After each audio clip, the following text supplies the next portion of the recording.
Estamos reunidos una vez más aquí en HCM Radio TV. Tenemos una edición especial hoy de Punto Crítico, y es que se viene desarrollando en estos precisos momentos en el centro de Lima, estamos muy cerca, una manifestación, hay una marcha que está siendo organizada por diversos colectivos, entre ellos Noa Keiko, y aquí mi invitado me va a recordar quiénes más están haciendo esta exigencia, que se vaya el fiscal de la Nación, el señor Pedro Gonzalo Chávarri, a quien se le cuestiona, entre otras cosas, por mentir, por supuestamente ser una especie de abogado o de parachoques de Alan García, de la señora Keiko Fujimori.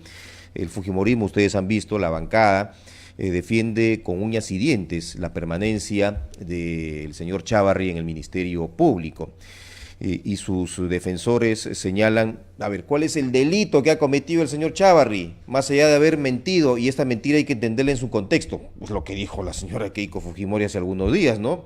Tremenda frase, las mentiras hay que entenderlas en su contexto, así que si usted va a mentir, primero vea en qué contexto se encuentra y de esa manera miente, ¿no? Y si no entiende de qué se trata esto, si usted no lo entiende y yo no lo entiendo, no sé, estamos por las puras acá, ¿no? Pero está con nosotros el periodista Eric Sánchez, a quien le damos la bienvenida. ¿Cómo estás, Eric? Bienvenido. Gracias. ¿Qué tal? Bien. ¿Qué tal, Eric? Tú tienes una permanente presencia en el Congreso de la República, ¿no? Sobre todo, y así que conoce mucho pormenores que se manejan en los pasillos del Poder Legislativo. Sí, Ángel, gracias por la invitación. Sí, bueno, he tenido la oportunidad nuevamente de retomar el trabajo digamos, de cronista parlamentario, y efectivamente en estas últimas semanas el ambiente ha estado muy movido en el Congreso, no solamente con la presencia de Chávarri. Estuvo, ayer estuvo presente, ¿no? Sí, la señora Keiko también estuvo también presente. El mismo señor Inostroza, los miembros del Consejo Nacional de Magistratura. Ha sido una semana, y hasta ahora sigue siendo una semana muy cargada dentro del Congreso.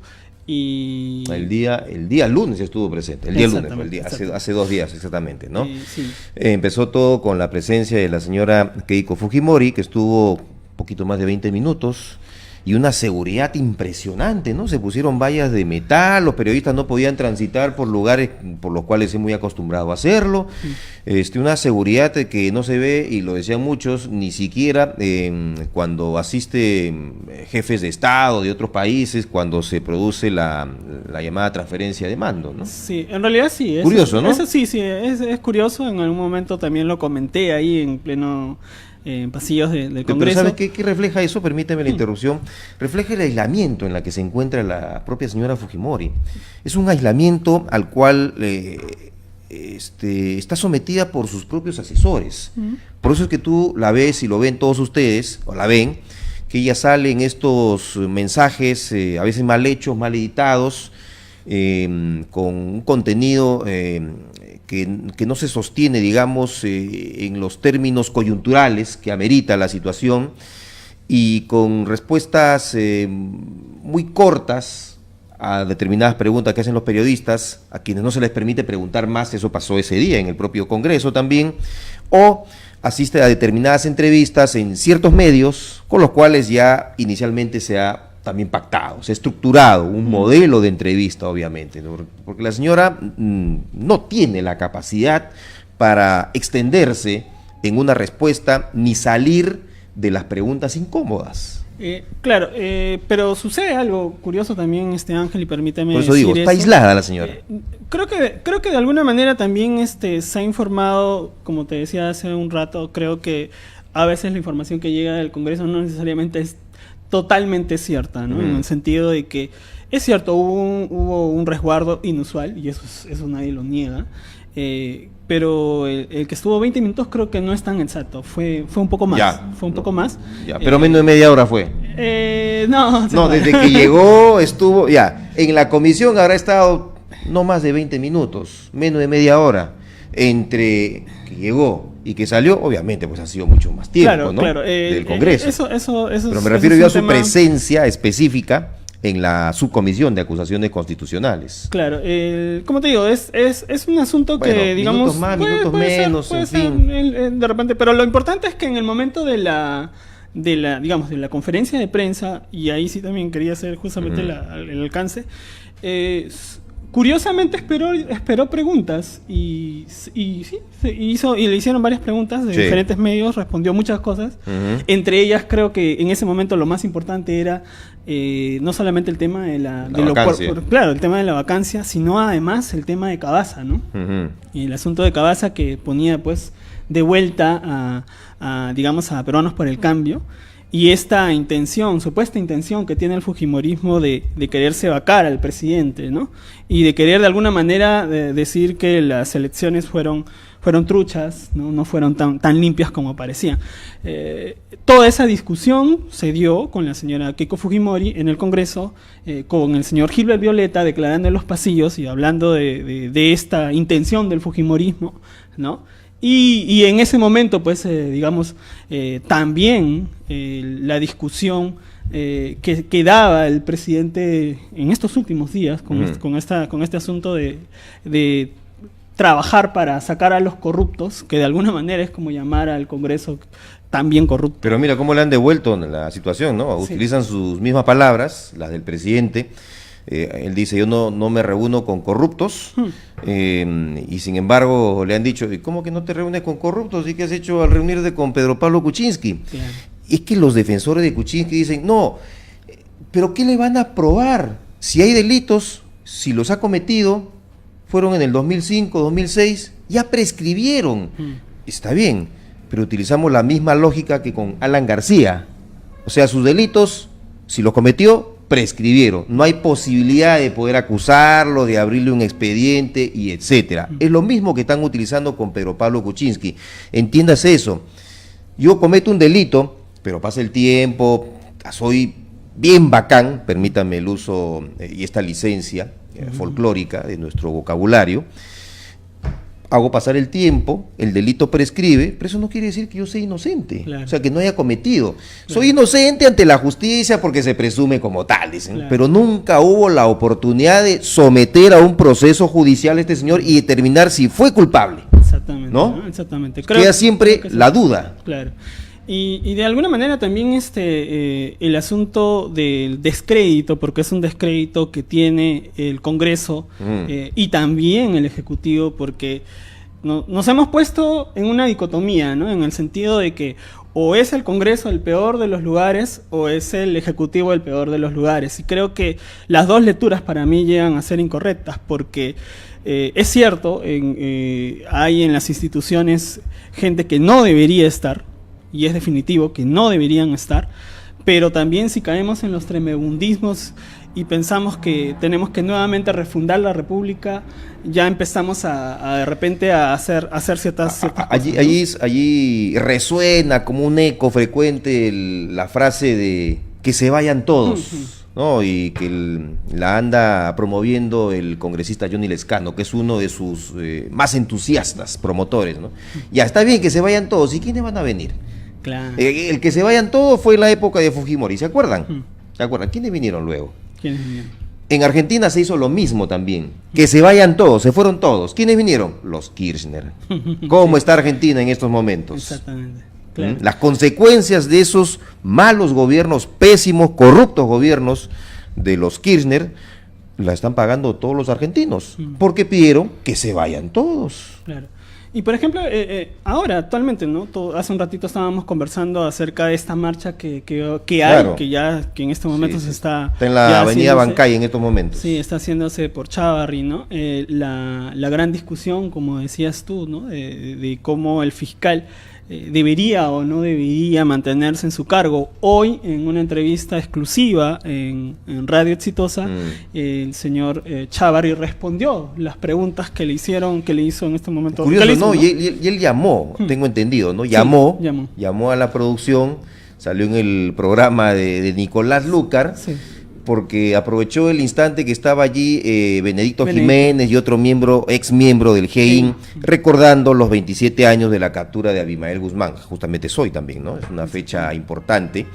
en la lucha contra el terrorismo en nuestro país, para felicitar, reconocer el valor y la sapiencia con la cual actuaron los miembros del GEIN para conseguir la captura de Abimael.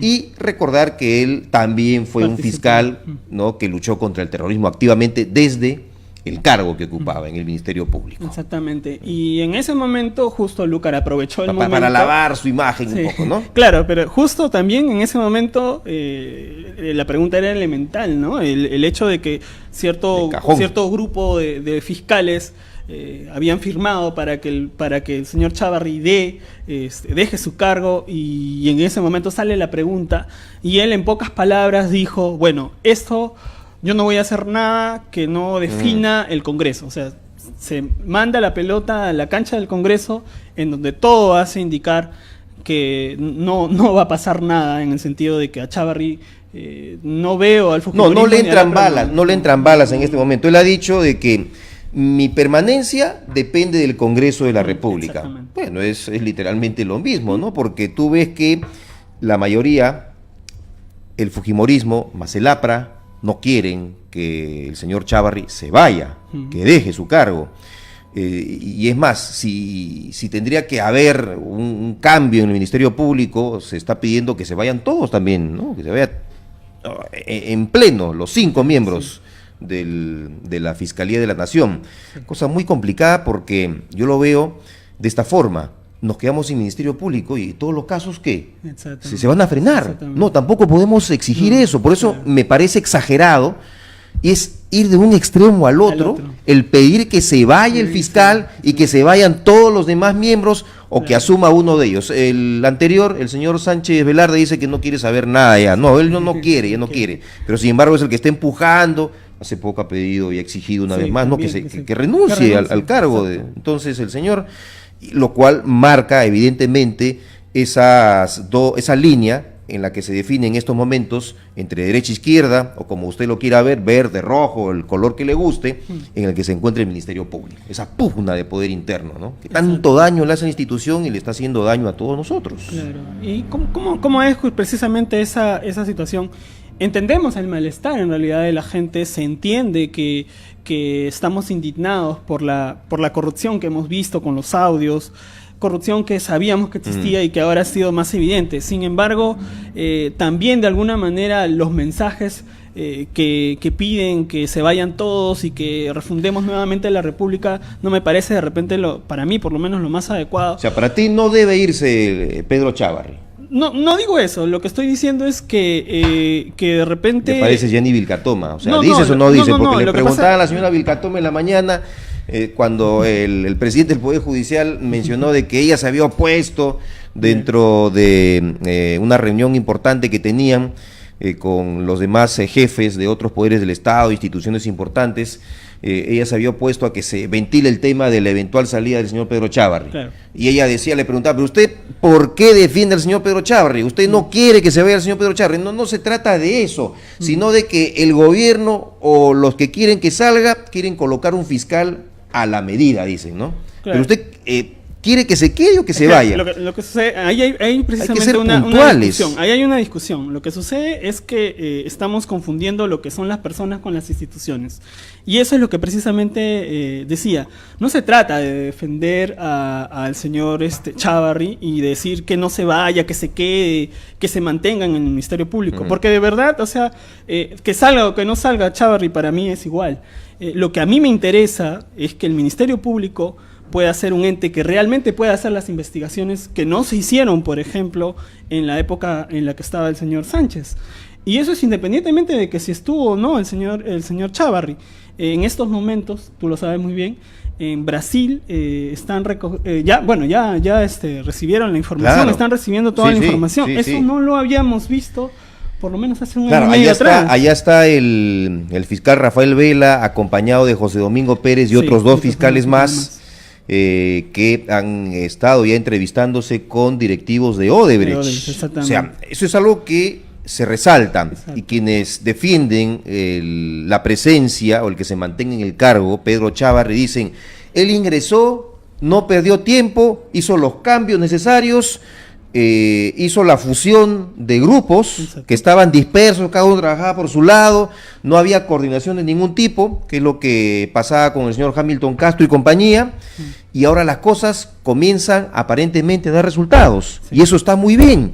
Y además, para sustentar la defensa de Pedro Chávarri, dice, está ahí el señor José Domingo Pérez, que ha sido claro crítico de la presencia de Pedro Chávarri como jefe del Ministerio Público. Lo ha criticado abiertamente, públicamente, lo hizo en un medio de comunicación a los pocos días nomás que asumía la Fiscalía de la Nación. Y sin embargo, no había una represalia contra él. Se mantiene en el cargo, se le da la confianza en el caso porque se quiere gente idónea, gente transparente, que diga las cosas de manera directa, etcétera, etcétera. Ese es el argumento que utilizan los que defienden al señor Pedro Chávarri. Sí. Y razón no les falta. Claro. Hay un argumento adicionalmente a este que de repente valdría la pena también analizar, ¿no? Y es el hecho de que, por ejemplo, el señor Chávarri tiene la misión de investigar a 11 congresistas que fueron los que presuntamente obstruyeron la labor del fiscal Domingo Pérez, ¿no? En el momento en el que fueron a allanar sus dos locales. Sí.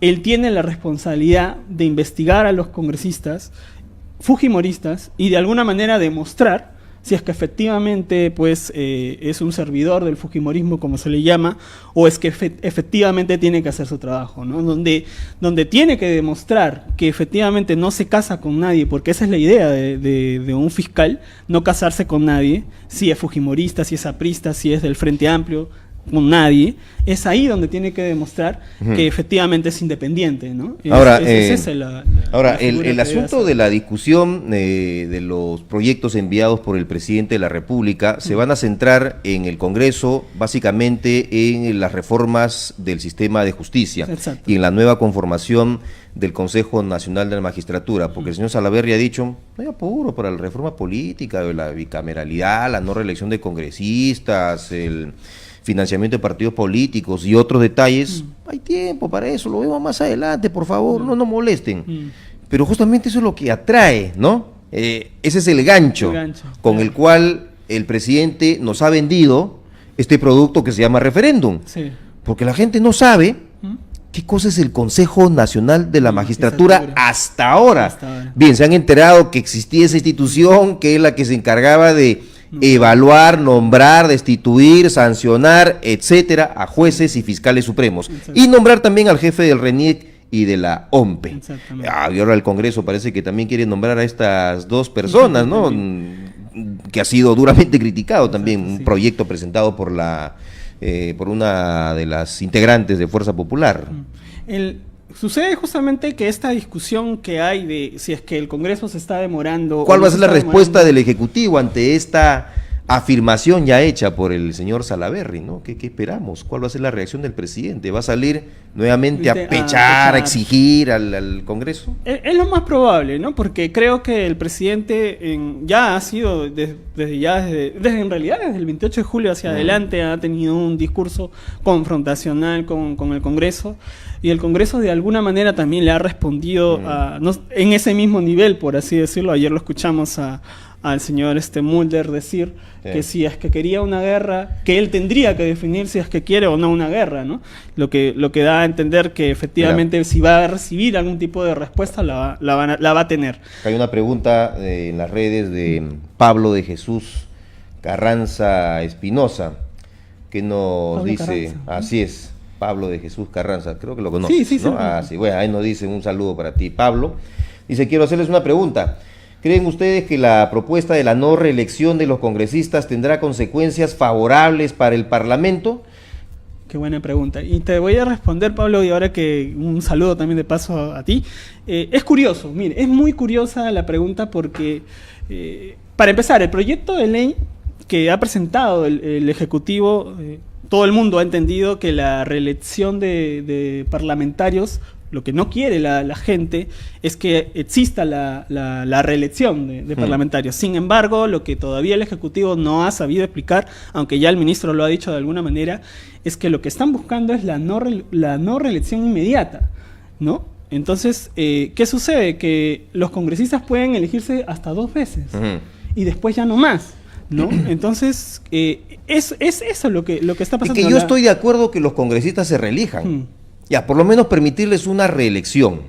Además, si este referéndum se llega a realizar, aquí nos dice Carlos Che Carlito, dice, ¿cómo vamos por Lima? Dice, señor Ángel, ¿cómo vamos por Lima? Es el momento de las calles, referéndum sí, impunidad no. Bien, si se realiza, si se llegara a realizar este referéndum, cosa que estoy viendo muy, muy lejana a las circunstancias políticas, los efectos, los resultados de este referéndum no se van a aplicar recién, sino hasta las próximas elecciones, no las del 2021, ojo, serían para todavía las del 2026. Hay algunos que quieren que se aplique ya para el 2021, pero me parece, y esa sería más o menos la cuestión que estarían negociando Congreso con Ejecutivo, ya señor, vamos a hacer su referéndum, pero eso sí, que los efectos en las reformas políticas todavía se apliquen para el 2026. Claro. Yo creo que es razonable. Bueno, es que la gente está desesperada. Claro, no cree en este Congreso. Mira cómo se encuentra el Poder Judicial, el Ministerio Público peleándose todos. Justamente por eso quería dar estos datos que me resultan importantes, ¿no? que son para mí fundamentales.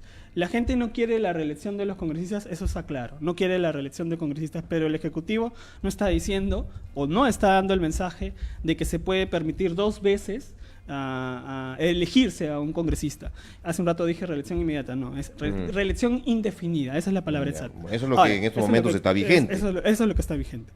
Ahora, la idea es, no queremos nuevamente los congresistas que se reelijan, pero sin embargo los reelegimos. Ahora... Pero no reelegimos a todos, o sea, ¿cuántos son reelegidos? No, justamente eso es lo que quería decir. Exactamente. Hay un gran castigo. Sí, exactamente, pero...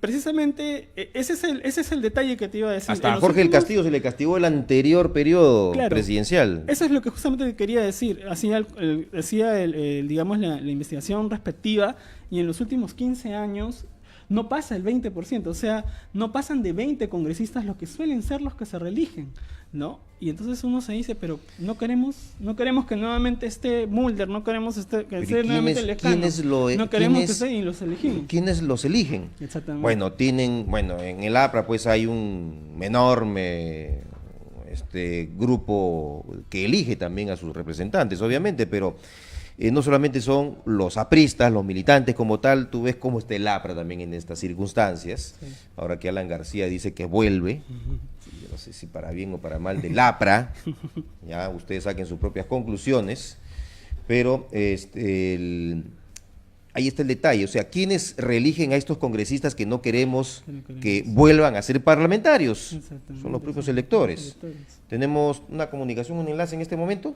¿No? Bueno, ya, ok, está así realizándose la marcha contra el señor Pedro Chávarri. Si me pueden comentar en dónde se encuentra exactamente, les voy a agradecer. A ver, seguimos con la idea, para ir terminando Eric. Justo lo que te quería decir, ¿no?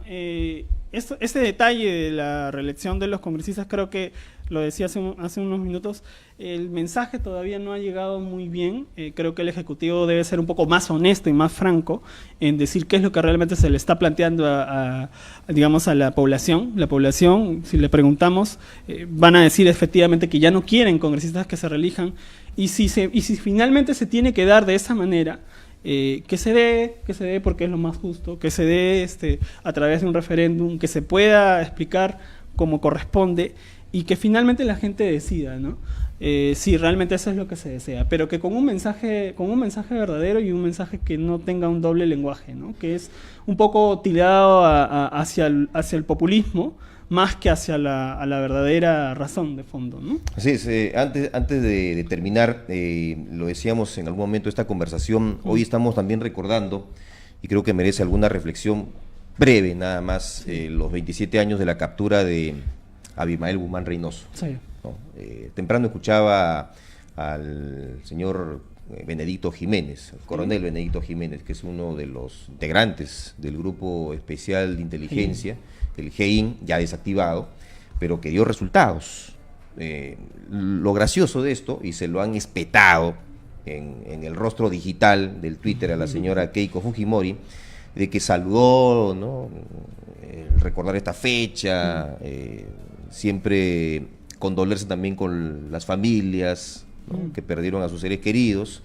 Sí, señora Fujimori, bien. Pero ¿qué estaba haciendo su papá cuando capturaron a Abimael Guzmán? Dicen, ¿no? Sí, estaba pescando con su hijo Kenji. Claro. Y él ni enterado, ni sabía lo que estaba pasando. Bueno, Claro. es lo que le han dicho las redes, es lo que le han Claro. recordado también a la propia señora Keiko Fujimori, ¿no? Claro, lo que sucede en estas fechas importantísimas, porque en realidad ese es el asunto, la captura de este genocida, porque no tiene otro nombre, es importante recordarlo y que los jóvenes podamos recordar que efectivamente, pues, una mente criminal como la de Abimael Guzmán hizo que mucha gente, pues, se fanatizara y siguiera ciertas ideas que definitivamente no eran para nada buenas del país. Sin embargo, también es preciso decir que a veces sucede que cuando recordamos, por ejemplo, lo que sucedió con la Cantuta, o cuando recordamos la muerte en Barrios Altos, inmediatamente también saltamos al cuello de los fujimoristas y decimos, efectivamente, pues Fujimori era un asesino, Fujimori era un dictador,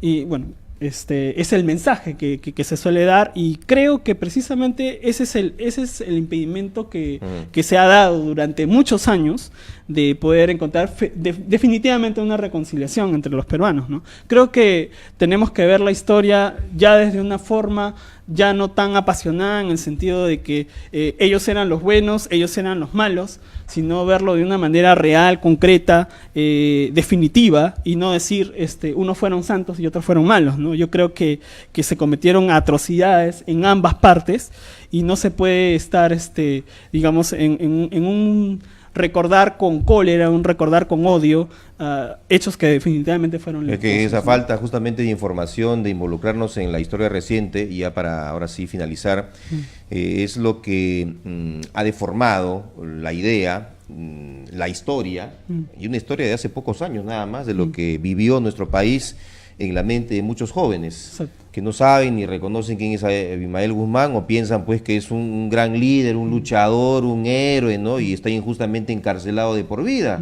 que es el lugar en donde debe de estar y donde nunca más va a salir. Solamente lo va a hacer en un cajón, finalmente. Él y el resto de personas que han sido ya sentenciadas, Usman Morote, Margot Liendo, etcétera, que han sido sentenciados ya a cadena perpetua por la atrocidad cometida en Tarata en el año 1992. Por eso es bueno. ¿Y cómo encuentran toda esa información? Googleen. Simplemente googleen y van a ver la cantidad de atentados que, por ejemplo, ocurrieron ese año de 1992. Pero miren todos los que ocurrieron desde los 80s y hasta comienzos del nuevo milenio, porque también hubo atentados durante el gobierno de Alejandro Toledo. Así que con esto ya terminamos una importante reflexión. Te agradezco, Eric, por estar con nosotros. Así es, vamos a seguir nosotros, vamos a continuar como siempre con la programación de HCM Radio TV y agradecerles, ¿no? Nos vamos a reencontrar el día viernes, como siempre, aquí con un nuevo programa de Punto Crítico, y por cierto entrevistando a los candidatos que postulan en estas elecciones. Así que tengan buenas noches, permiso.